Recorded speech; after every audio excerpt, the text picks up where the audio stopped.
Essa noite, a situação melhorou.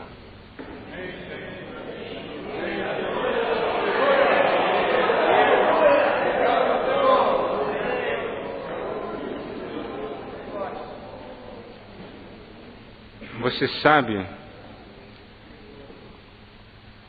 muitas vezes o que falta dentro de nós é desespero. Nosso maior inimigo é nós ficarmos conformados com a nossa situação, ficamos passivos. Eu sou assim mesmo, sem reação. Deus não tem caminho assim. Deus sempre encontrou caminho nas pessoas que tinham desespero. Desespero por uma causa, desespero por uma visão. Eu não sei o que os irmãos sentem. Essa manhã eu falei que não havia reação. Por quê? Porque depois de 3 mensagens, o que deveria haver era desespero. Desespero. E eu não vi desespero essa manhã. Mas nessa tarde, ouvindo alguns testemunhos, depois olhando também de noite, antes do jantar, alguns orando, comecei a ver algum desespero. Então, agora estamos começando a encontrar o caminho.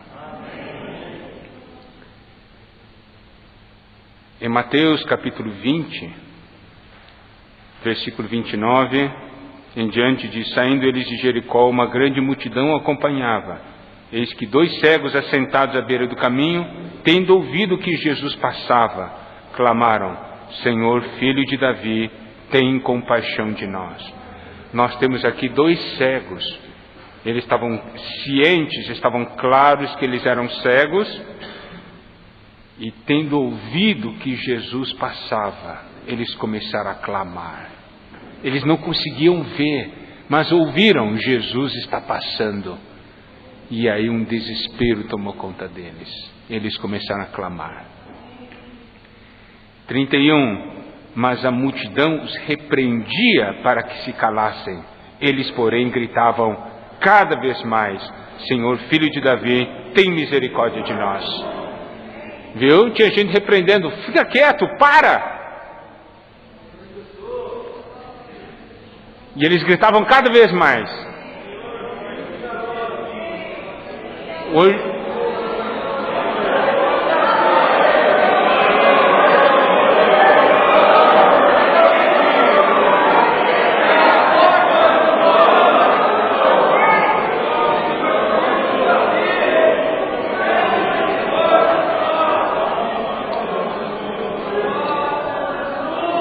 de manhã eu não vi nenhum desespero e não ouvi nenhum clamor.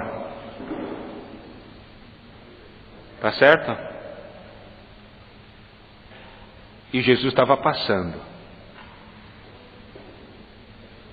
Ele pode passar e não acontecer nada. Mas quando há clamor e desespero, então parando Jesus, chamou-os e perguntou: que quereis que eu vos faça? Então o Senhor faz uma pergunta, vocês clamam, Ele para e pergunta: o que você quer que eu faça? O que você vai responder? Ah, Senhor, eu quero passar no vestibular. Eu quero que você me dê um carro. É isso? Que quereis que eu vos faça? Amém.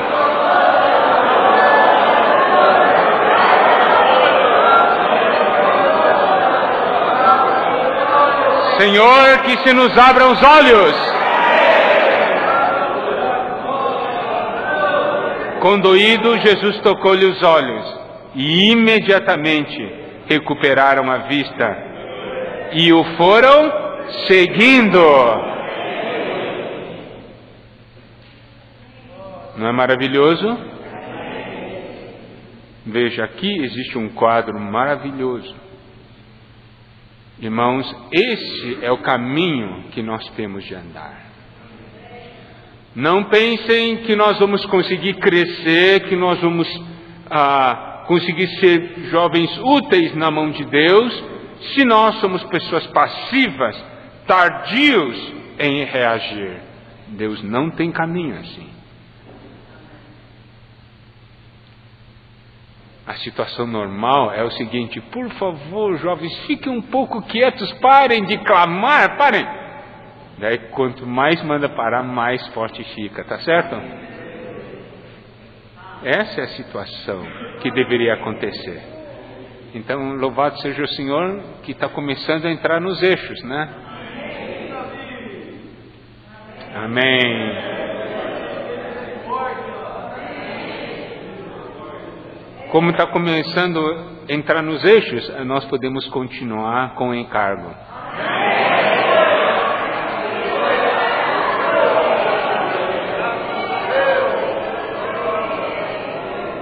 Porque se não tivessem desespero, e a coisa, irmãos, hoje à noite ia ser leitinho, mingauzinho, viu? Mas, onde está o nosso problema? Eu quero, antes de entrar ainda nesse encargo, eu quero fazer essa palavra introdutória. Nós já compartilhamos isso algumas vezes, eu quero repetir. Em Marcos 8, a partir do versículo 22. Então chegaram a Betsaida e lhe trouxeram um cego, rogando-lhe que o tocasse. Essa é uma outra situação. A primeira situação, nós temos aqueles cegos que estavam ouvindo que Jesus estava passando, eles reagiram e começaram a clamar. Aqui, nós temos um cego, e aí eles trouxeram esse cego e rogaram ao Senhor que o tocasse.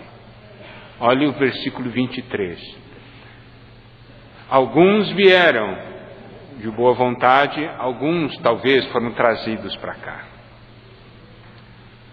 Jesus, tomando o cego pela mão, levou-o para fora da aldeia. Olha só, Jesus tomou o cego pela mão e foi levando ele. E esse cego deixou o Senhor o conduzir. Sabe qual é o pior cego? Que não deixa o outro conduzir. Não vê nada e não deixa o outro conduzir, fica resistindo. Vamos por aqui. Mas é por aí mesmo? Você tem certeza? Não, por quê? Você sabe quando você puxa alguém e a pessoa oferece resistência. Se nós sabemos que nós somos cegos, Jesus quer nos levar pela mão. Ele nos toca pela mão, nos leva pela mão. Levar para onde? Para fora da aldeia. Nós temos que ser levados nesses dias para fora da aldeia. E aplicando-lhe saliva aos olhos, impondo-lhe as mãos, perguntou-lhe: vês alguma coisa? Veja, o Senhor então aplicou saliva aos olhos. Saliva é aquilo que sai da boca do Senhor, se refere à palavra do Senhor.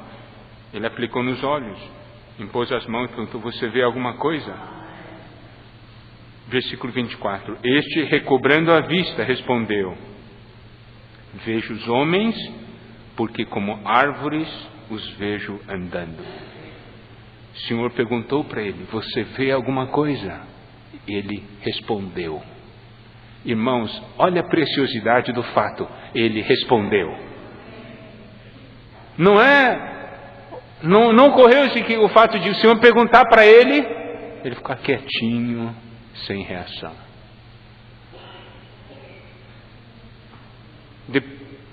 Cada compartilhar é o falar do Senhor. E no final, irmãos, quando nós pedimos para vocês virem aqui na frente compartilhar, é na realidade o Senhor perguntando: você viu alguma coisa? Fala para mim o que você viu. E a coisa mais anormal é um monte de pessoas quietinho parado ali. O que você viu? O que você viu? Esse cego não foi assim. Ele disse: vejo os homens porque como árvores os vejo andando.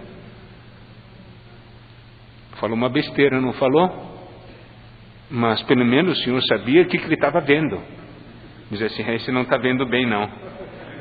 Então novamente lhe pôs as mãos nos olhos. Olha, novamente lhe pôs as mãos nos olhos. Irmãos, o porquê que muitas vezes nós não conseguimos ver, vemos alguma coisa, nós achamos que vemos, achamos que sabemos, mas nós estamos vendo tudo errado. Vendo tudo errado, por quê? E o Senhor não pode vir nos curar, por quê? Porque nós ficamos quietinhos. Nós não falamos o que nós vimos. Vejo os homens porque como árvores vejo andando. Falou errado, e daí? Daí criou oportunidade para o Senhor tocar novamente os olhos. Novamente lhe expôs as mãos nos olhos e ele, passando a ver claramente, ficou restabelecido. E tudo distinguia de modo perfeito.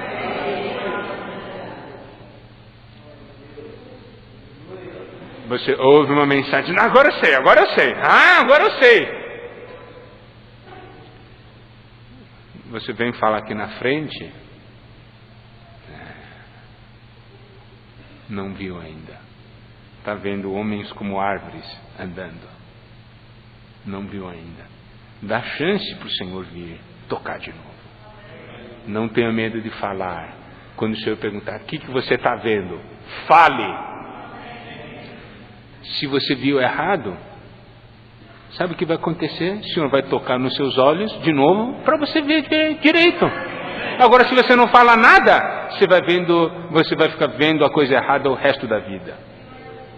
Lembre-se, jovens, aprendam essa lição. O que você vê? O que você acha? Fale. Se falou errado, não faz mal. Mas nós amamos demais a nossa própria pessoa. Eu não vou falar, para quê? Tem que se arrepender disso.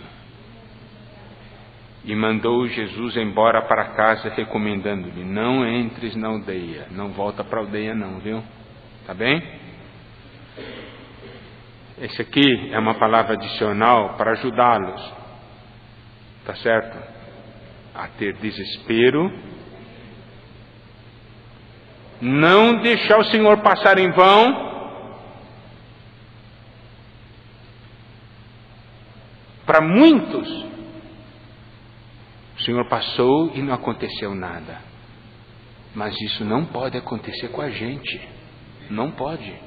Não pode acontecer comigo. Sabe, a minha reação é assim: não pode, o Senhor passou? Tem que acontecer alguma coisa. Se nós tivermos tal coração, nós vamos ganhar do Senhor.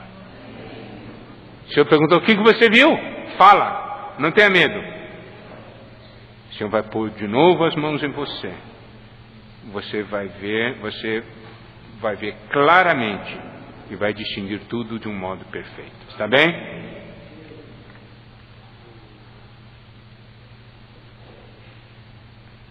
Nós vimos nessa manhã alguma coisa a respeito de Moisés,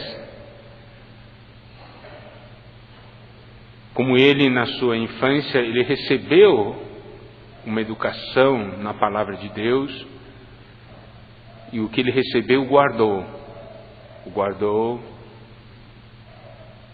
Ele sabia que ele era uma pessoa escolhida por Deus, mas ele tentou fazer as coisas por si mesmo e acabou matando.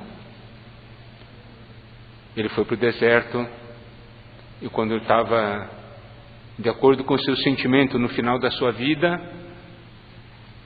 ele teve uma visão.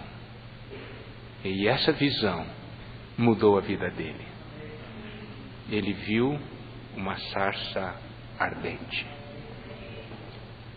Nessa manhã nós vimos que tudo que o deserto pode produzir é sarça, é espinheiro. E a sarça, o espinheiro, para nada serve, a não ser para ser queimado. Os espinhos ferem. Nós somos espinheiros. Ninguém pode nos tocar. Se quer tocar, tem que tocar de longe com uma lança de ferro.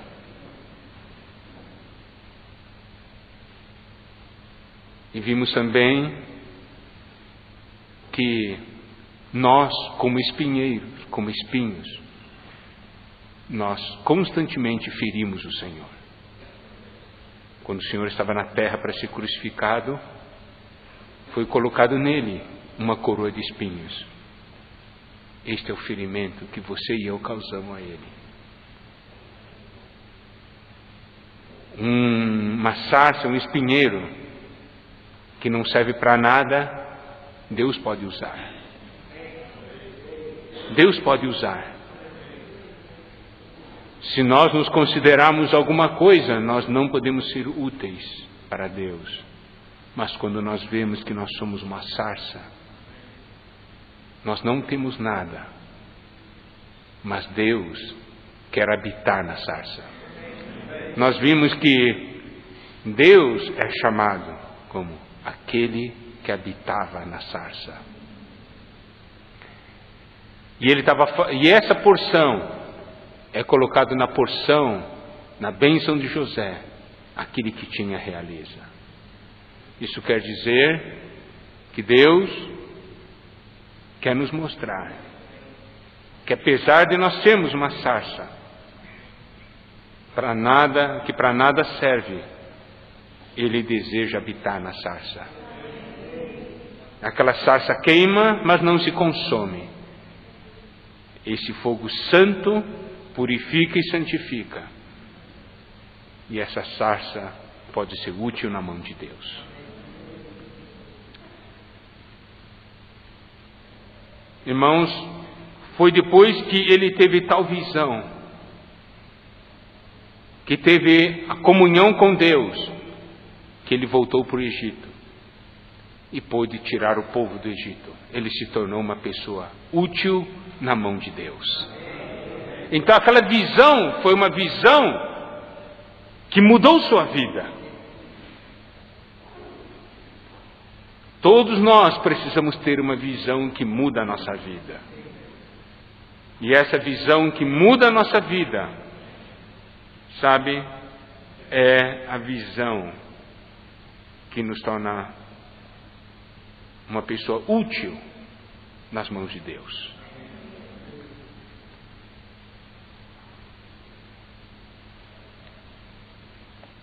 Eu quero fazer uma pergunta.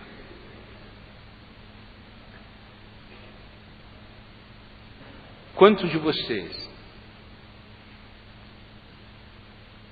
já está há mais de 5 anos na vida da igreja? Levanta a mão. Tá bom.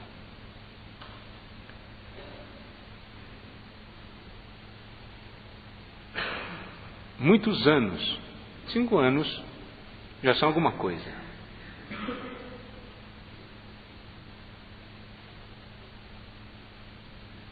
Cremos que há um desejo de nós sermos úteis na mão de Deus. Nós não temos esse desejo. Agora nós precisamos ver algo. Depois que nós temos a visão da sarça, depois que nós temos uma visão que dá uma virada na nossa vida, depois que nós permitimos Deus trabalhar em nosso ser,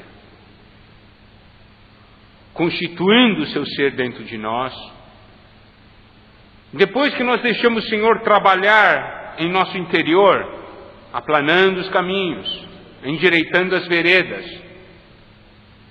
nós podemos ver a salvação de Deus.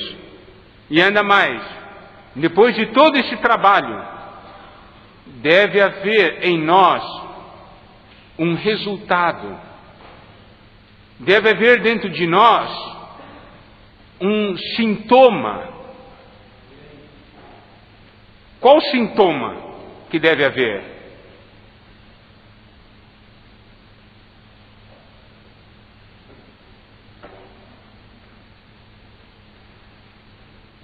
Primeira Coríntios, capítulo 9, vamos ler. 1 Coríntios, capítulo 9, versículos 16 a 17.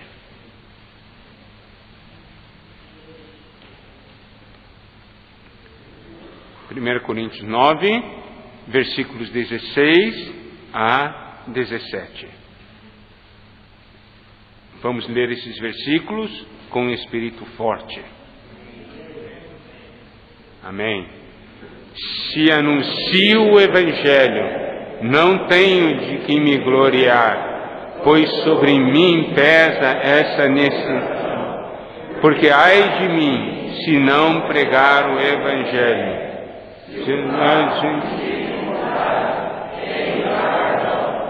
Mas se constrangido, é então a responsabilidade de dispenseiro que me está confiada. Aqui no versículo 16 diz: se anuncio o Evangelho, não tenho de que me gloriar, pois sobre mim pesa essa obrigação. Essa nossa tradução não é uma tradução muito boa na expressão do sentimento que está no original. Essa frase, pois sobre mim pesa essa obrigação, no original sobre mim está posta esta necessidade. Uma necessidade foi colocada em mim.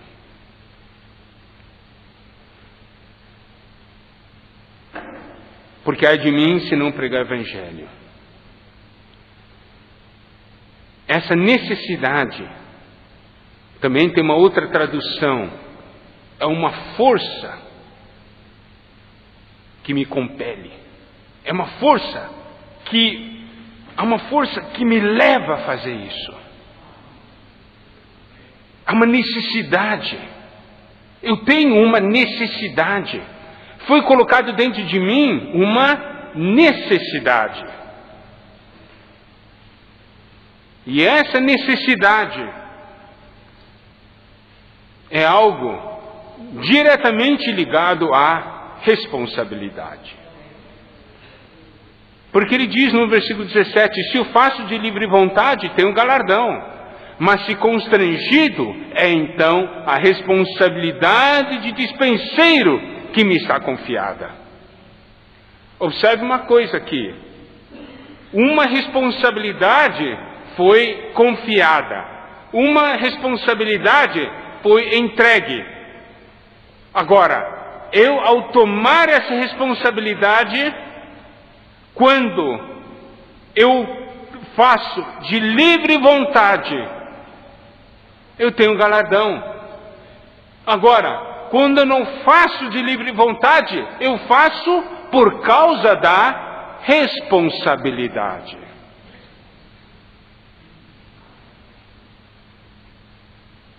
Sabe, irmãos, isso é uma coisa muito importante. Nós somos jovens, mas o que nós queremos mostrar nessa noite é que toda vida, todo crescimento de vida traz responsabilidade.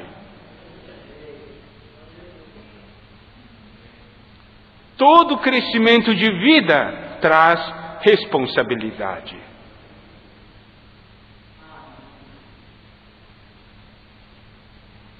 Por quê?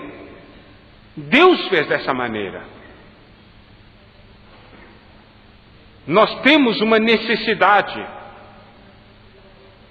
Nós temos uma necessidade de responsabilidade.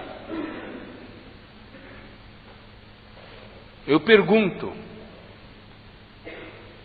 se a um ser humano nunca lhe é entregue responsabilidade, esse ser humano vai crescer? Que tipo de ser humano vai se tornar? Inútil. Inútil. Vagabundo, não é? Não faz nada.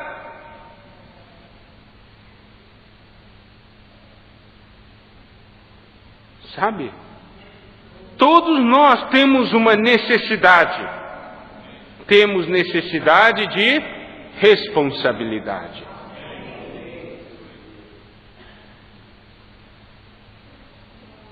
E uma coisa que nós precisamos ver, irmãos, é que a vida traz responsabilidade. Quando nasce o nenê, tem responsabilidade, nenê? Tem? Não. Dorme o dia inteiro. Está com fome? Ah! E vem comida.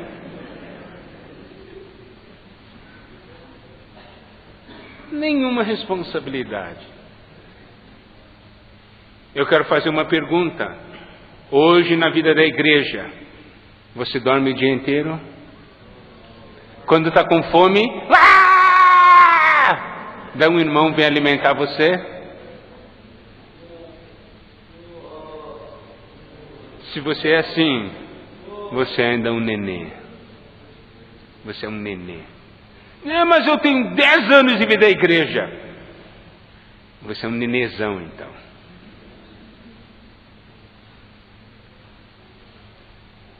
Você dorme o dia inteiro? Quando está com fome, grita.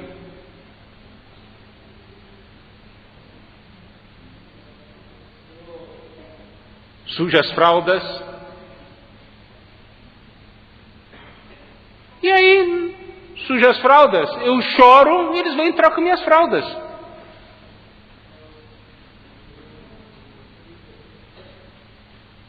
Os irmãos precisam trocar suas fraldas. Você faz sujeira, quando faz sujeira, grita pelos irmãos. Daí os irmãos vêm para trocar sua fralda. Depois, quando está com fralda nova, continua dormindo, não está nem aí. Sujou de novo a fralda, grita pelos irmãos. Nenhuma responsabilidade. Como você hoje é na vida da igreja?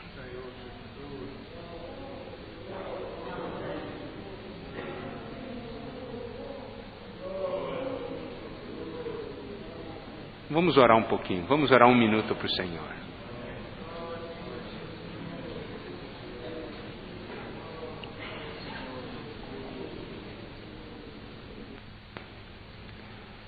E à medida então que esse nenê vai crescendo, responsabilidades começam a ser dadas a ele, não é isso? Chega uma certa altura, diz assim, olha, se você quer fazer alguma necessidade, fala. Você não precisa sujar a fralda. Você agora já pode trocar de roupa sozinho. Né?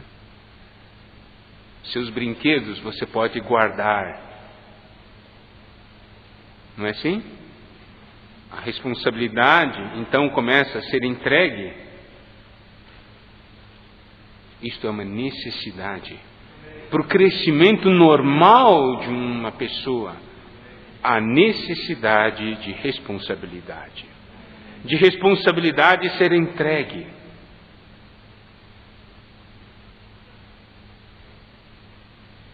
E à medida que vai crescendo, mais e mais responsabilidade vem, não é? Quanto mais cresce, mais responsabilidade vem, mais responsabilidade tem, porque ele é entregue. Depois constitui família, responsabilidade aumenta, porque agora tem esposa. Depois nasce os filhos, responsabilidade aumenta. 1 filho, 2 filhos, né? 3 filhos, a responsabilidade vai aumentando. Eu pergunto, então, irmãos, responsabilidade É opcional? É opcional? Não. É necessidade? É necessidade. Nós temos que ver que à medida que nós vamos crescendo em vida, nós sentimos necessidade de responsabilidade. O problema é que nós não vemos como necessidade. Muitas vezes nós vemos como um fardo. Se nós vemos como um fardo, é porque não tem amor. Quando tem amor, não tem fardo.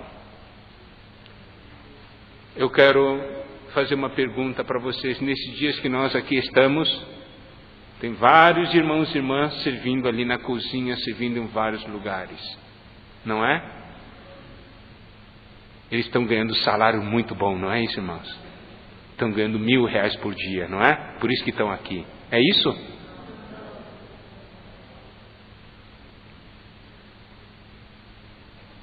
É trabalho? É. É responsabilidade? É. É um fardo? É um peso? Pergunta. É um peso para vocês, irmãos que servem? É um fardo? É uma cruz que vocês estão carregando? Não. Por quê? Porque tem amor. Tem amor. Quando tem amor, não tem fardo, não tem peso. Quando nós olhamos para uma mãe cuidando do nenê, você vê o amor. Tem responsabilidade, dá muito trabalho, mas tem amor. Você vê as mães reclamando, mas que filho chato, tio. Você vê mãe reclamando assim? Que nenê chato. Não. Por quê? Porque tem amor. Então quero fazer uma pergunta. Quem está 1 ano na vida da igreja? Levanta a mão. 2 anos? Levanta a mão. 3 anos?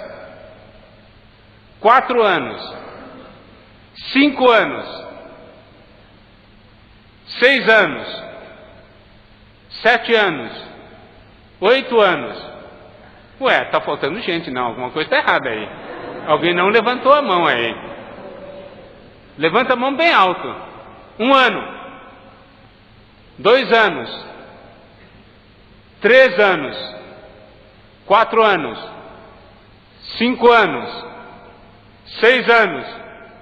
7 anos? 8 anos? 9 anos? 10 anos? Tá. Eu vou começar a fazer pergunta por aqueles que têm.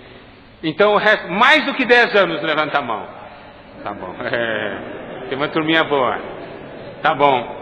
Eu quero então fazer perguntas. Quero fazer algumas perguntas. Para esses que têm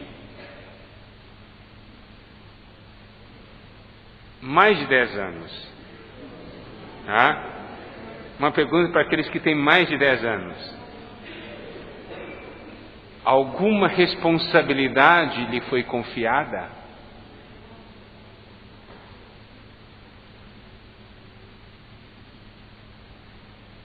Que responsabilidade você recebeu?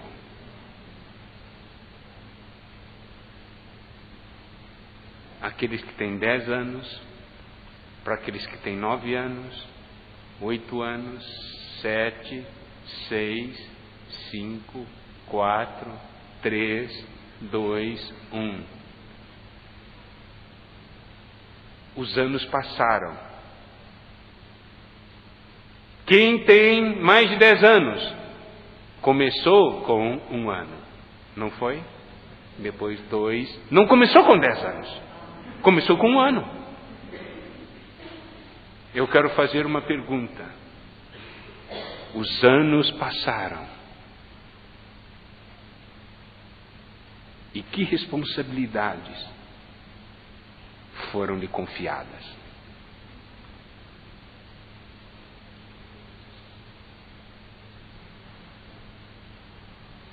A responsabilidade é uma necessidade. É um sinal de que nós recebemos vida. Porque a vida traz responsabilidade. Se depois de 10 anos, nenhuma responsabilidade lhe foi entregue, eu não estou falando responsabilidade que algum irmão lhe entregou, estou falando de responsabilidade que Deus lhe entregou.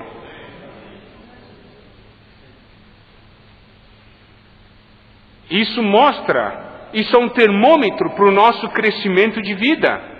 Eu pergunto uma coisa: você vai entregar o seu carro por uma criança de 5 anos?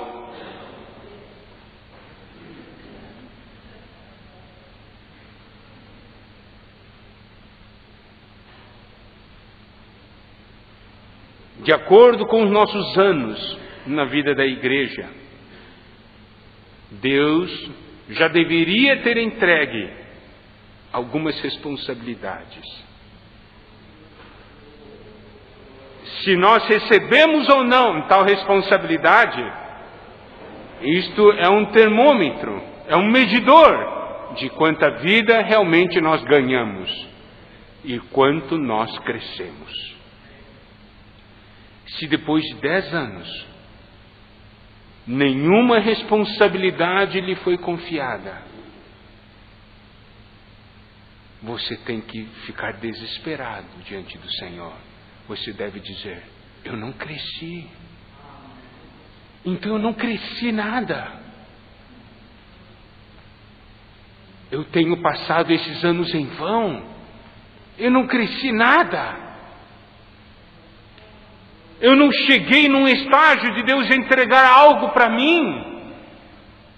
Senhor, o que está errado em mim? O que está errado na minha vida? Mostra-me, Senhor.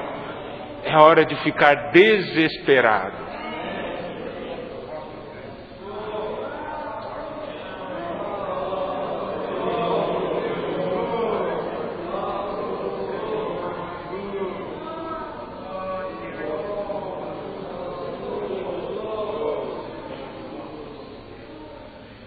Você pode dizer: ah, mas os irmãos não entregaram nenhuma responsabilidade para mim. Eu já estou 10 anos na vida da igreja e ninguém me colocou como responsável pelos jovens. Então, já que não me colocou como responsável pelos jovens, então eu não tenho essa responsabilidade. Isto é cristianismo. No cristianismo é que se dá responsabilidade por posição. Se você tem posição, tem responsabilidade. Se você não tem posição, não tem responsabilidade. Se você tem um cargo, tem responsabilidade. Se você não tem cargo, você não tem responsabilidade. Mas nós não somos cristianismo. Se você quer esperar posição para ganhar responsabilidade, você está no lugar errado. Aqui é igreja. Aqui é restauração do Senhor. Aqui é responsabilidade, vem pela vida.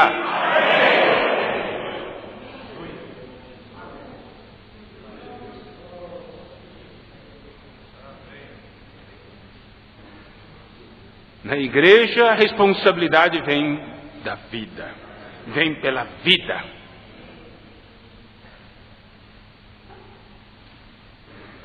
Todos nós temos chance de servir. Existem serviços visíveis, existem serviços invisíveis. Talvez ninguém tenha lhe entregado alguma responsabilidade, mas Deus pode ter te entregado uma responsabilidade de intercessão, de oração pelos irmãos. Deus pode ter te entregado uma responsabilidade de ajudar a cuidar do local de reunião, cuidar da limpeza do local, que é um bom lugar para aprender a receber responsabilidade do Senhor. Nunca devemos pensar em dizer assim, não, eu quero começar a partir de, só quero assumir responsabilidade se eu for nomeado presbítero. Eu quero começar lá por cima. É de presbítero para cima, meu. Comigo é assim, eu sou alta classe. Presbítero, eu quero ser um obreiro, um apóstolo. Vai se tornar um inútil. Um inútil. Só dorme quando está com fome, chora. Toda hora tem que ter irmão trocando fralda para você.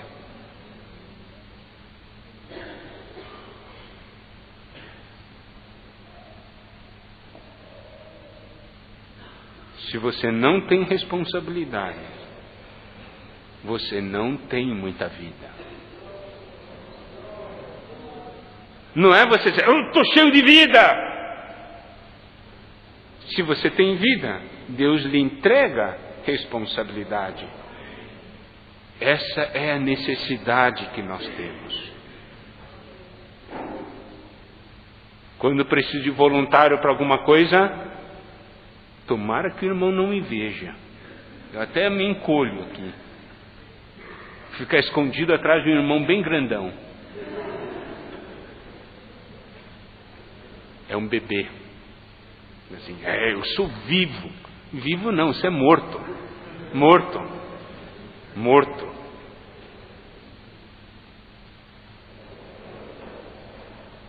Responsabilidade se toma por amor. Pela vida, porque você conhece Deus, você toca a Deus. Sabe qual é a grande falha que nós temos, principalmente na igreja Uberaba? É dos jovens tomarem responsabilidade.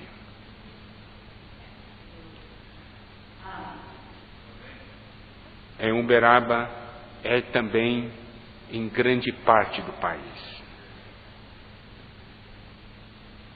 Deus precisa de uma geração que se levante tomando responsabilidade.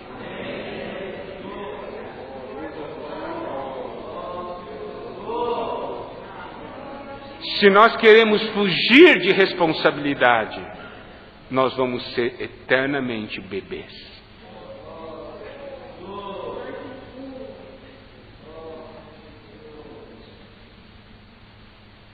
Quem não tem responsabilidade não tem vida. Pode ter muitos anos de vida da igreja, mas de que adianta ter muitos anos físicos se a idade espiritual é desse tamanho? De que adianta?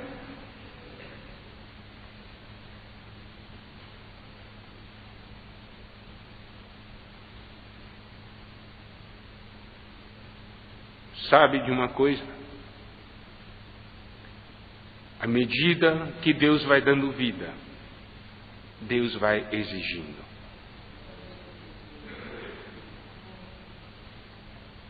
A quem muito é dado, muito é exigido, tá certo?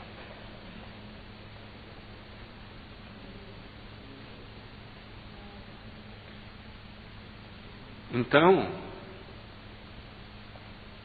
é importante nós sermos uma geração que reage. Senhor, quantos anos já tenho de vida cristã? Quantos anos já estou na vida da igreja? Senhor, o que você entregou para mim? Que responsabilidade você entregou para mim? Sabe? Se nós temos uma oração assim, Deus vai trazer luz para nós. Nós devemos falar, Senhor, não me deixa nessa situação. Nós devemos nos ajudar mutuamente. Um ajudar o outro, não levar o outro para o mundo, não levar o outro a amar o mundo, mas um levar o outro a tomar responsabilidade diante do Senhor.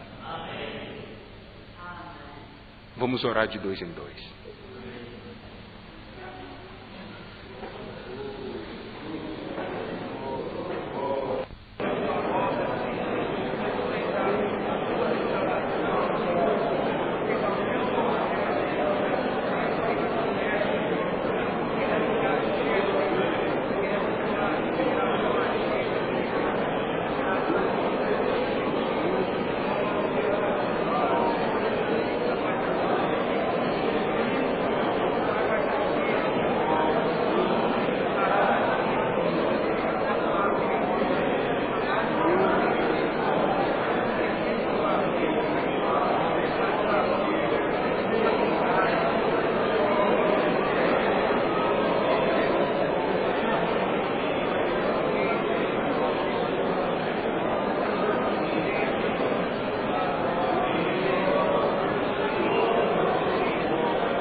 Irmãos, à medida que nós vamos crescendo em vida, Deus vai nos dando responsabilidade.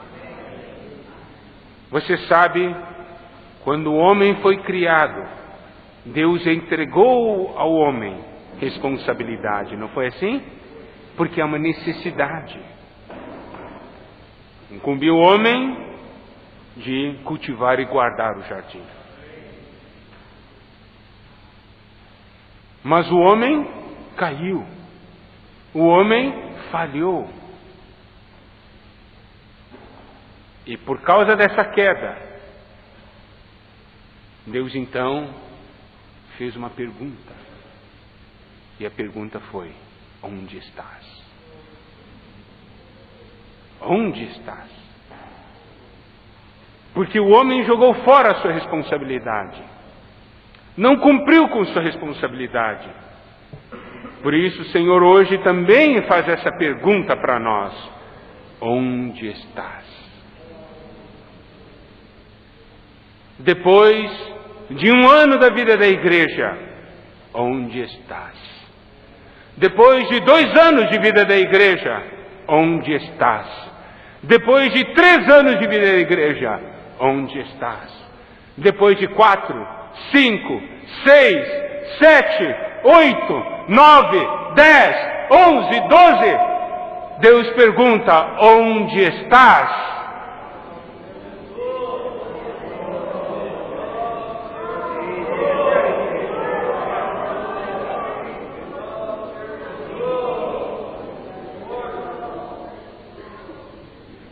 Onde estás? Você que nasceu numa família cristã, onde estás? Essa pergunta, onde estás, mostra a responsabilidade que nós temos para com Deus.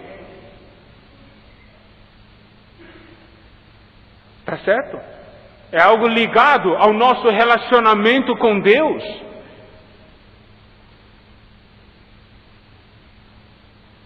Você pode dizer: não, eu estou bem com Deus. Eu tenho como responder. Aí, em Gênesis 4, nós temos a segunda queda do homem, a questão de um assassinato. Em Gênesis 4, nós temos a segunda pergunta, com questão de responsabilidade. Está no capítulo 4, versículo 9, a parte inicial. Disse o Senhor a Caim: onde está Abel, teu irmão? Então, há duas perguntas aqui, muito importantes, dentro dessa necessidade da responsabilidade que temos. Dessa necessidade e responsabilidade que Deus colocou em nós. Primeira pergunta é: onde estás? A segunda pergunta é: onde está teu irmão?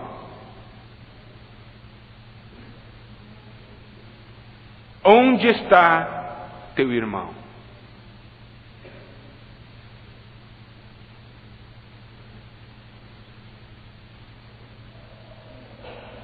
Irmãos, você pode dizer: não, Deus nunca entregou responsabilidade para mim. Não tem nada para fazer na vida da igreja. O que tem para fazer, os outros irmãos já fizeram. Nenhum irmão responsável veio a mim e disse: ó, você tem que fazer isso. Eu pergunto: quantos irmãos hoje não estão reunindo? Quantos jovens não estão reunindo? Então Deus tem essa pergunta: onde está teu irmão?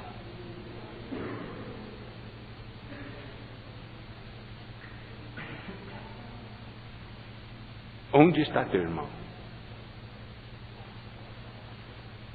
Isso mostra que nós temos uma responsabilidade para com Deus e nós também temos uma responsabilidade para com o nosso irmão. Não temos?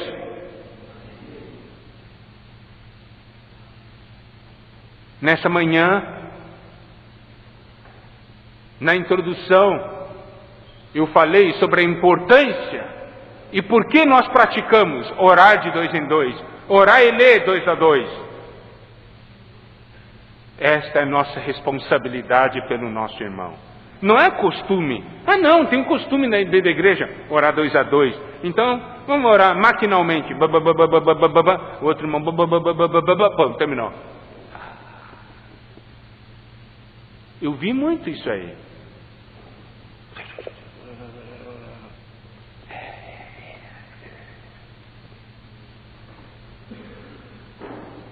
Muito leviano, muito superficial.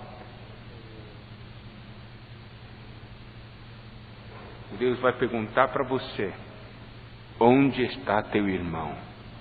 Esse irmão que está do lado de você, onde está ele? Está na carne ou está no espírito? Então, por isso que os dois estão orando. Um tem que levar o outro para o espírito. Não é um levar o outro para a carne, um levar o outro para o mundo, para distração, para piada. Ah, você sabe na reunião, sabe da última piada? Se você fizer essa pergunta, Deus vai perguntar para você. Você contou a piada para o seu irmão, Deus vai perguntar para você: onde está teu irmão? O que você vai responder para ele? Vai responder como Caim falou? Não sei, acaso sou eu tutor de meu irmão? E disse Deus: que fizeste a voz do sangue de teu irmão, clama da terra a mim. Você acabou de matá-lo, você ainda diz que não sabe? Você acabou de matá-lo, ele estava prestando atenção, você levou ele para a carne, acabou de matá-lo, e onde eu não sei.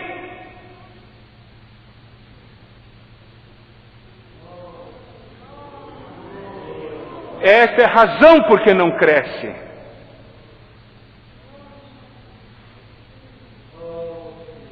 Vocês não imaginam a tristeza quando vemos pessoas cochichando. Está matando o irmão que está do lado. Não pense que é uma brincadeira. Deus vai pedir para você: a voz do sangue de teu irmão clama da terra a mim. O sangue dele está clamando para mim. Você matou.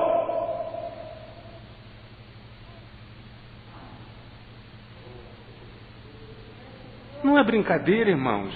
Nós não estamos aqui brincando de igreja. Nós somos a igreja. Onde estás? Essa é a primeira pergunta. Se está na carne, volta para o Espírito. Porque Deus vai fazer uma segunda pergunta. Onde está teu irmão? Primeira pergunta é para você. É para mim. Para quê? Para eu ficar no Espírito. E a segunda pergunta é para eu levar o meu irmão para o Espírito. Essas duas são as duas primeiras perguntas da Bíblia. Claro, Deus, quando falou com Adão, fez outra pergunta, mas eu estou falando de dois fatos, duas perguntas. Onde estás? E a segunda pergunta, onde está teu irmão? Então eu pergunto uma coisa, irmãos. Deus, na verdade, tem ou não tem entregue responsabilidades para nós?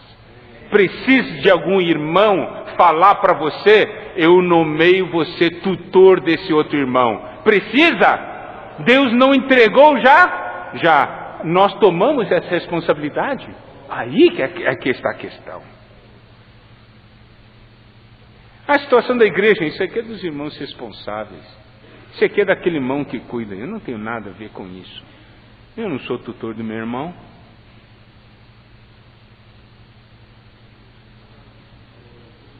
Vamos um olhar para o outro irmão. Vocês estão cuidando um do outro. Vou ter 1 minuto de oração um pelo outro.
Irmãos, não está na hora de nós olharmos que nós temos essa necessidade?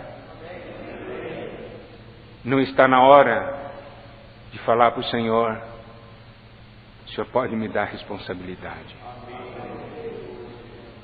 Não chegou a hora dessa geração ser uma geração que toma responsabilidade?